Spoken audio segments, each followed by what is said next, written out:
there's two ways to look at this free agency. The Niners lost a lot of guys and Hmm. didn't necessarily replace all of those holes. And you could look at it as like, wow, they really have a lot of faith in the upcoming rookie class, those 11 picks from late round 3 on. Or you could look at it as, man, they got a lot of faith in that draft class from last year, which a lot of those players, a lot of those players didn't really play very much last year. And we're looking like, do you like Ty Davis Price? Do you like Danny Gray? Do you like Sam Womack? Maybe the fact that they let so many players go means that they really do like some of these second year players who either were in the doghouse or were just being redshirted. Like, is that how you take it, or do you think they're going to be leaning more on rookies this year? Hmm. Well, I do feel a certain way about the redshirt class, the rookies from last year, because I feel it's at least offensively. I feel like that they were drafted with Trey being the quarterback in mind, right? Agreed, especially With Danny Gray, yeah, especially Danny but Gray. maybe With Ty Davis Price too. Yeah, yeah, yeah, because yeah. Ty was slotted to be a more physical back, somebody that could keep things in between the tackles, somebody that could, you would have to think twice on a lot of those read options with Trey and Ty Davis back there. I see what they were trying to do. Right. Yes. I feel I have mixed feelings on this question because in the former, you feel that way about Danny Gray, right? Right. Yeah. We necessarily don't have a quarterback that could get him the ball outside of Trey. It was clear Right. that's why he was put on the team. Yeah. But then on the other hand, you see guys who actually got their reps and you didn't see much, like Ty Yeah. Davis Price, Right. right? Yeah. So I feel like there is going to be a mixture of both. I'm the way I'm looking at it is over the 6 years of drafts that we've had under this regime, there's always been a mixture in the draft of guys who they want to show up immediately, guys who they shelf, guys who they miss on, and Yeah. guys who surprise them, right? Yeah. And I think that who showed up immediately for us rookie wise last year would have to be Burford. yes. Burford. It was Burford. That was it. Samuel Womack early, then he got benched. It was Burford, and then Brock Purdy came on late. Everyone else, Drake Jackson, minimal impact. Everyone else, but that you can't write people off because Aaron Banks got redshirted. He ended up being solid. Talanoa Hufanga was like in and out. He ended up being an All-Pro in his first And year as and a and starter. and to stop on Talanoa, this doesn't get talked about enough, but we were we were noticeably worried about that safety position before the offseason started. Like the start, just think about that. For what he did in the season, right, Grant? And we had the starter staring us in the face, and all of us, including myself, were saying, Mm-hmm. we got a hole at safety. We're like, what are we gonna do without Jaquaski Tart? What are we gonna do? And to see the way he played, you know, I don't forget moments like that. So when we have conversations like this, I can't sit here and act like there's worth on that roster that I don't know about yet. Right? There's Yeah, there's there's players, there's redshirt guys that have not been put in a position to perform. They haven't been put in a competitive pressure position to go through camp. A lot of these guys don't get good reps. So I am encouraged about what we have because I got to be honest. I was not counting on Talanoa Hufanga to do what he did this year. I was not counting on Spencer Burford. no, I was hoping that Aaron Banks would do okay, but I didn't see this. I didn't no. see a year like this. So let's go through some of the young guys and give who we think might break out unexpectedly. To me, I think the two running backs have an opportunity here. With if Trey Lance starts week 1 and they do some zone read looks, you know, I'd like to see what Ty Davis Price looks like with that. I'd like to see what Jordan Mason looks like with that. I mean, Kyle Shanahan gets so many running backs hurt. I feel like those two guys are going to have to step up. Yeah. Elijah Mitchell, I don't know what you're going to get from him going forward. He's always hurt. And Christian McCaffrey, I feel like Kyle Shanahan's just, I mean, how many touches a game does he give Christian McCaffrey? And how long is that going to last? So I Grant, think these you these know two you my young these guy. You my guy, but I can't let you do this. what I McCaffrey? I cannot let you go down the running back tree like these boys ain't gonna come in and do their thing. Like No, they they're gonna be good. I just fresh. don't. I don't like how Kyle overuses running backs. I feel like no running back should be getting more than 15 touches a game. Like you're just gonna get him hurt. I don't care What? how good he is. Hold on, hold Maybe on, hold Derrick on, hold on. Henry, No running 15. back should get more than 15 carries a game. I don't think you need to do it. I don't think you need to Why? do it because he's gonna get hurt. I think running backs are better off in a rotation anyway. You keep them fresh. I mean, maybe 15 carries tops, and maybe a couple catches on top of that. But like McCaffrey was getting like 25 touches a game down the stretch. It was As too he much. should.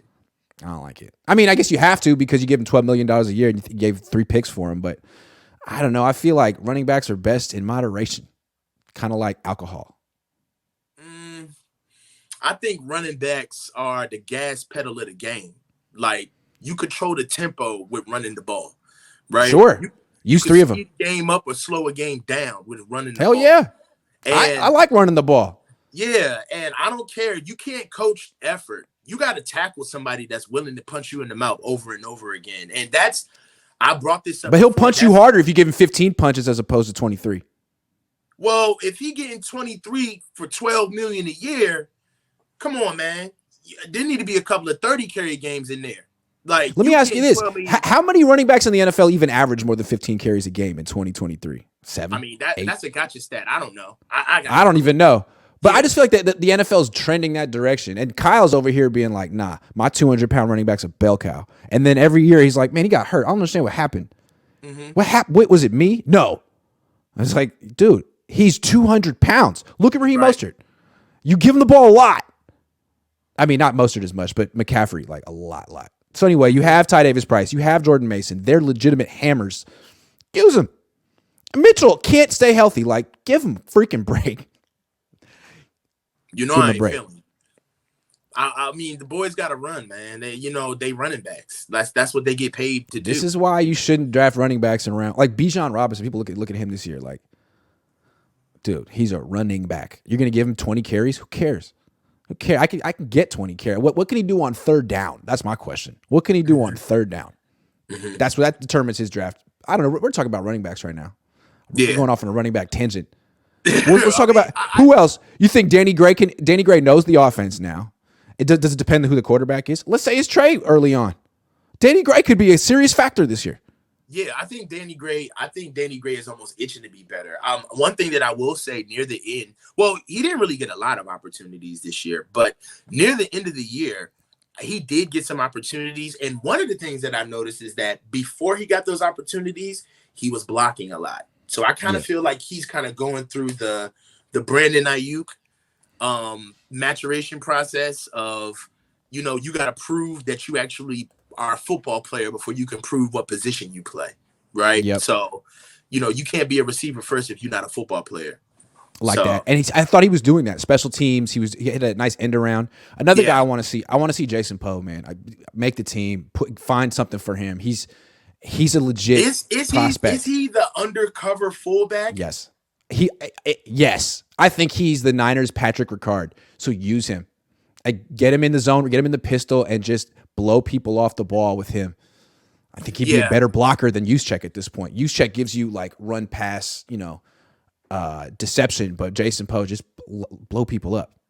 Well, time waits on nobody, and we play a very physical brand of football.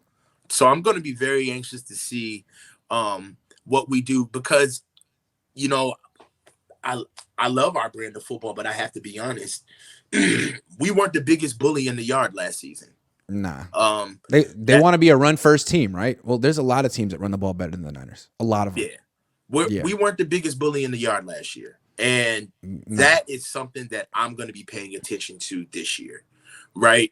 What is our identity moving forward? Are we more finesse? Or are we going to be trying to air the ball out more? I hope so with the arm of Trey. But I will say this.